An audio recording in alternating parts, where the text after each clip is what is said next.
Hi everybody, my name is Peter Hudson and I'm a licensed real estate agent in Arizona.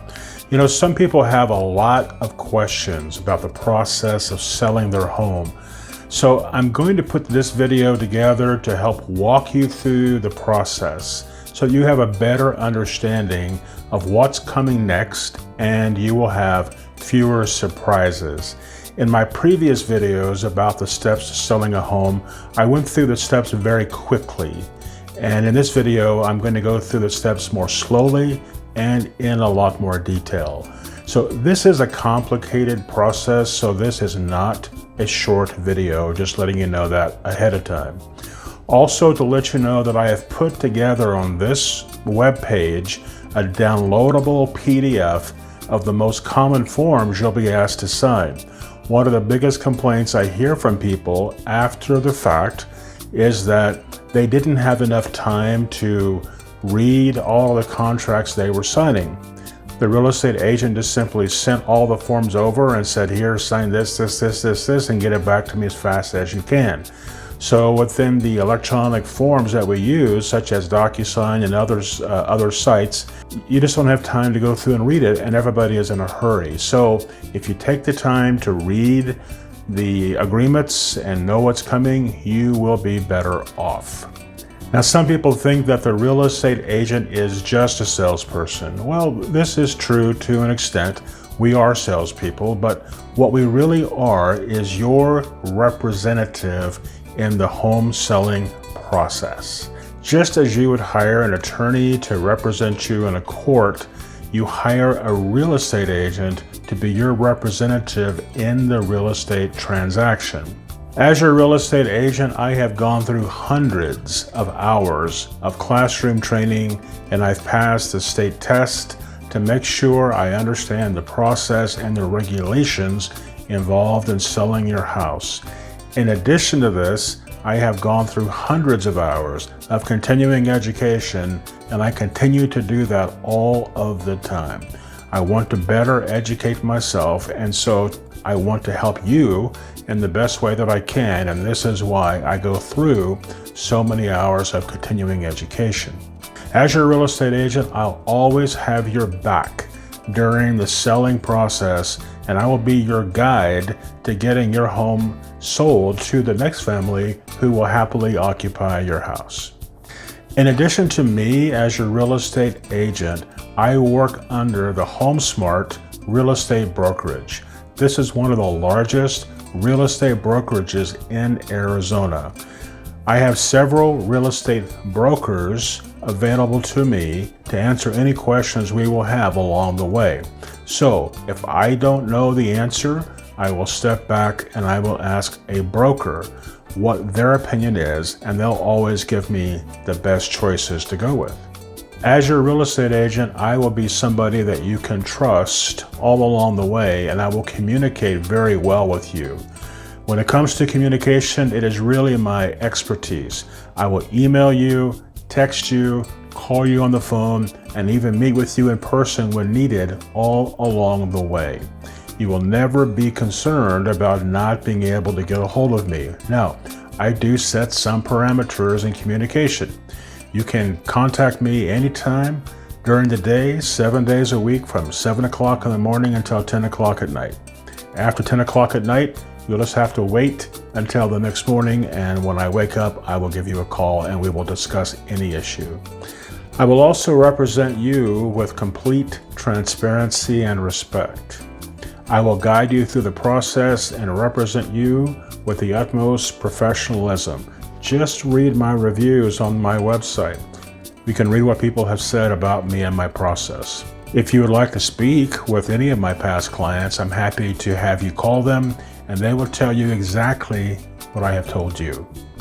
When you initially meet with me to discuss selling your home, I'm going to bring forth for you a market analysis that I've put together, which will give us an estimation of what your house could possibly sell for.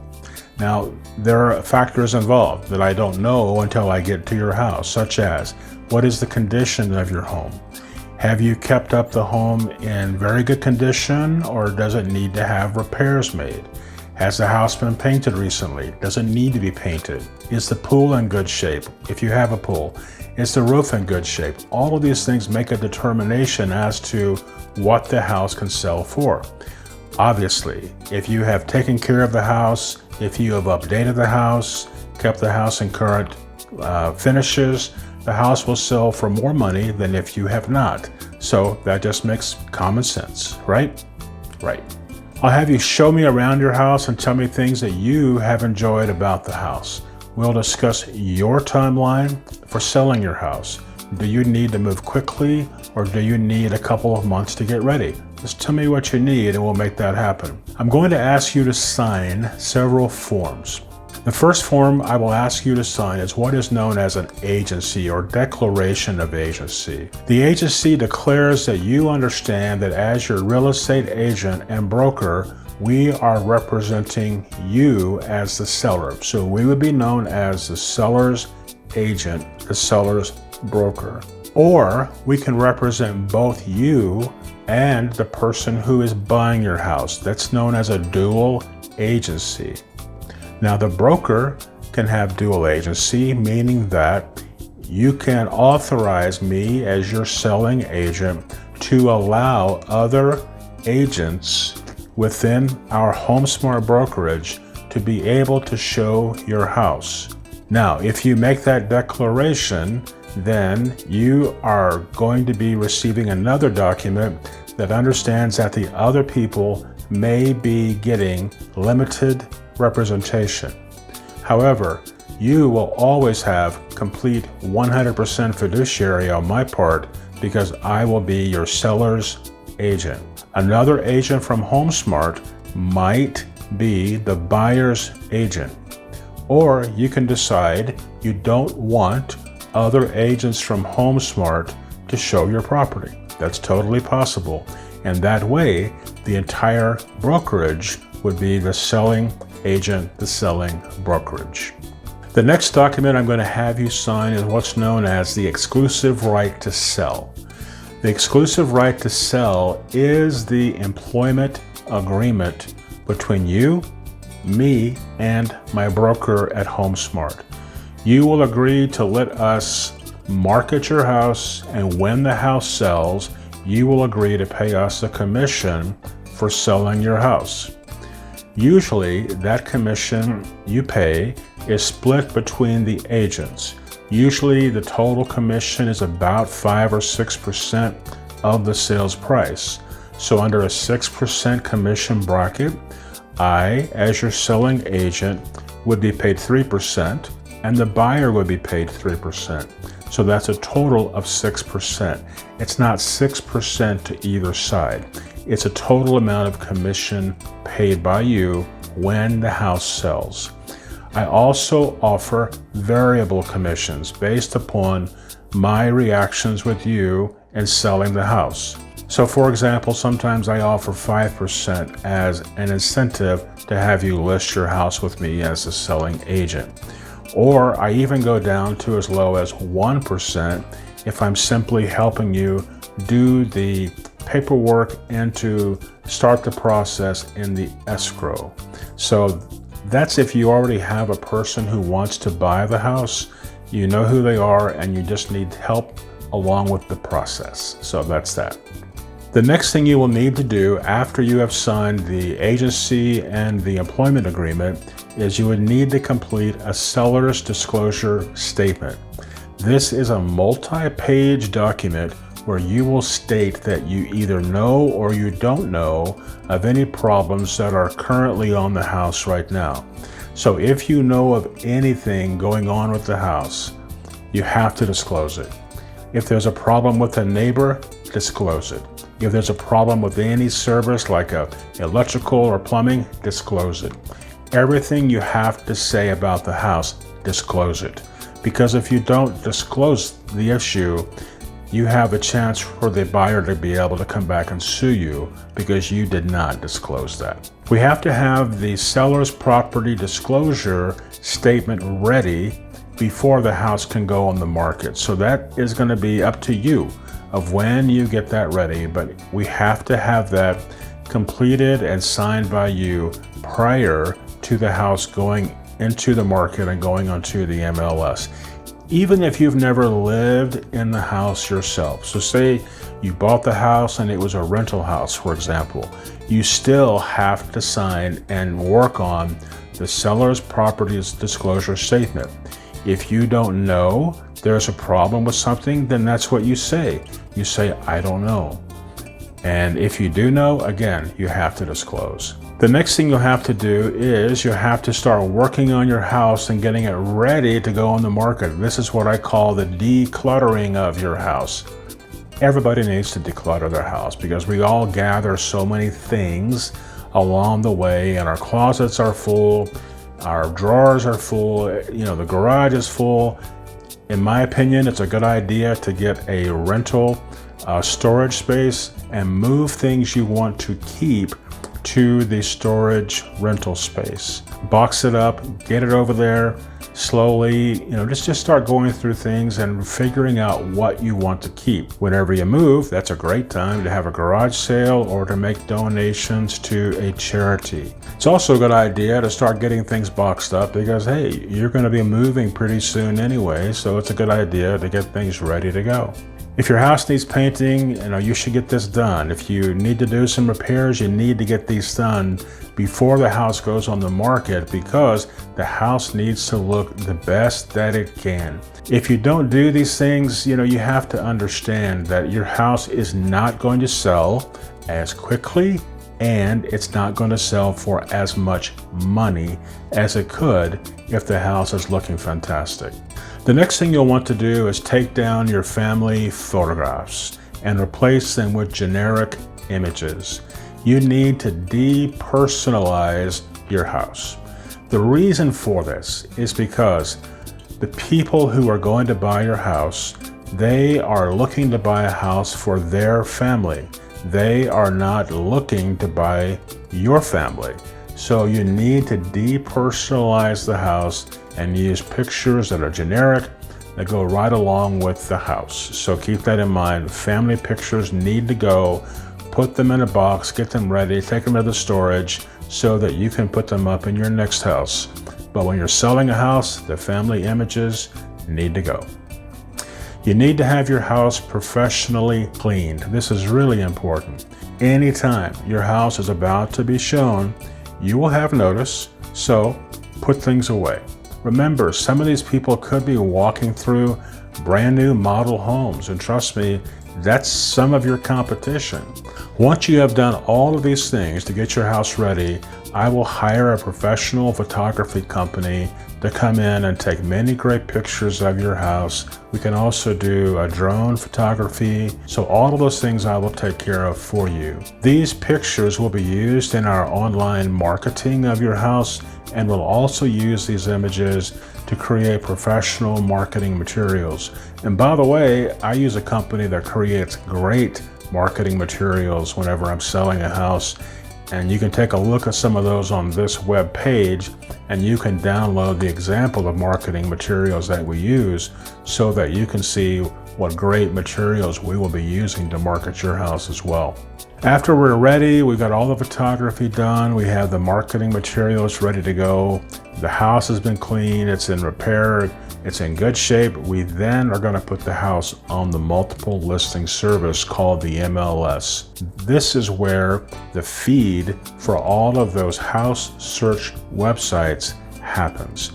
Everything goes to the MLS, and then it gets streamed from the MLS to these services. It gets what they call syndicated. If it's not on the MLS, it does not go to those websites. Remember, 95% of the people looking for a house today are going to start their search on the internet first. So your house needs to be there as well.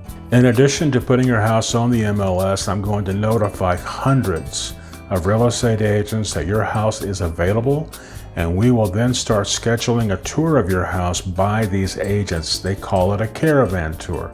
So it's where several agents will come through the house, take a look, and just see if they might have a potential client for us.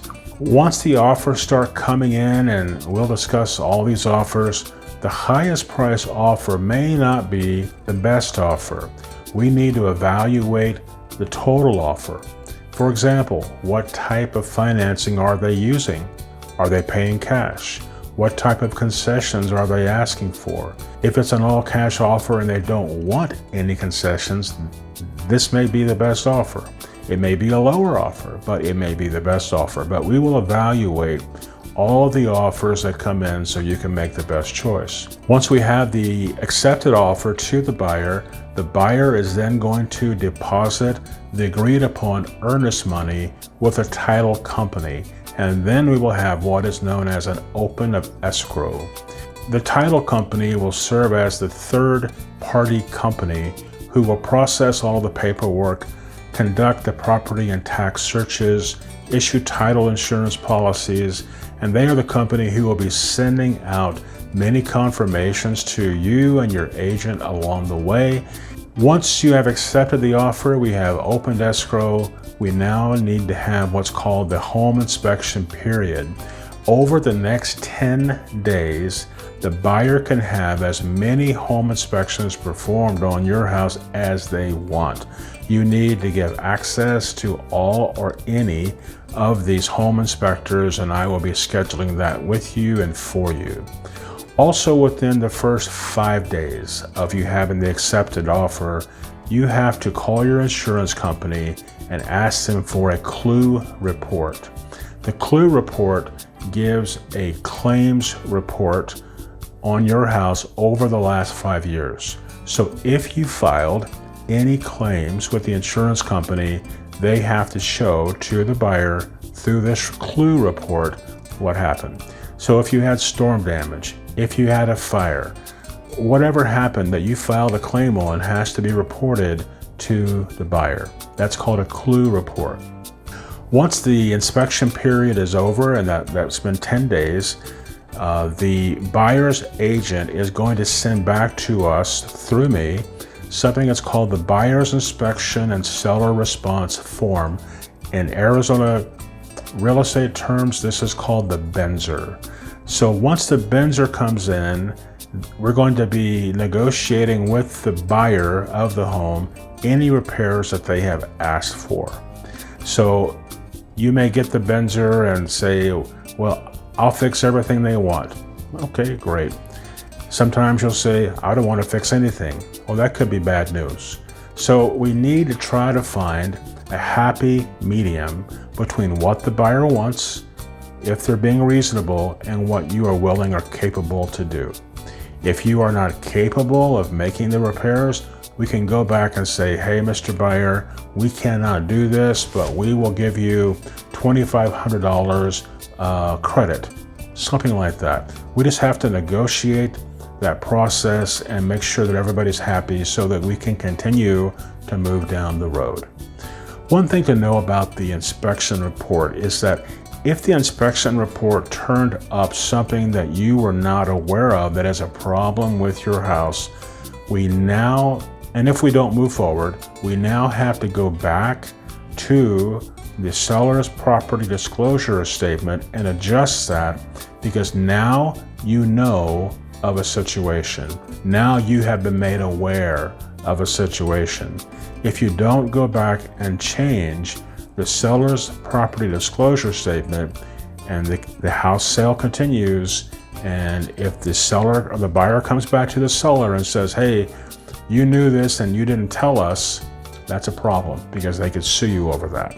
You can see that this can get very complicated, and this is why you need to use a licensed real estate agent to help you during this transaction. Once we've been through the Benzer process and everything's moving along fine, the next step is the appraisal process. If the buyer is applying for a loan on a house, they, being the buyer's bank, the buyer's lending institution, will hire a third-party appraiser to come in and to give them an appraisal of your home. So if the appraiser said, yes, we're good to go, we're good to go. If the appraiser says, I don't think the house is worth the $400,000 loan, I think it's worth $375,000, we have a problem. because now we're going to have to go back and we're going to have to negotiate with the buyer, maybe down to that 375 number. It just depends. But that can be an issue, and so the appraisal of the home is always one of the high stress points whenever you are selling your house. About 3 to 4 days prior to the buyer signing all the papers at the end of the process, you will be asked to sign the papers to sell your home. The title company will go through the final documents with you, and then the process will move on to the buyer.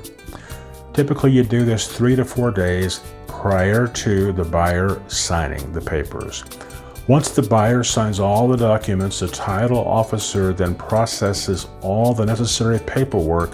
They make sure everything is paid off from your side, the previous mortgage if there was one, any taxes, any second mortgage, a home equity line of credit, all these things, HOA fees. They make sure that everything is back down to zero.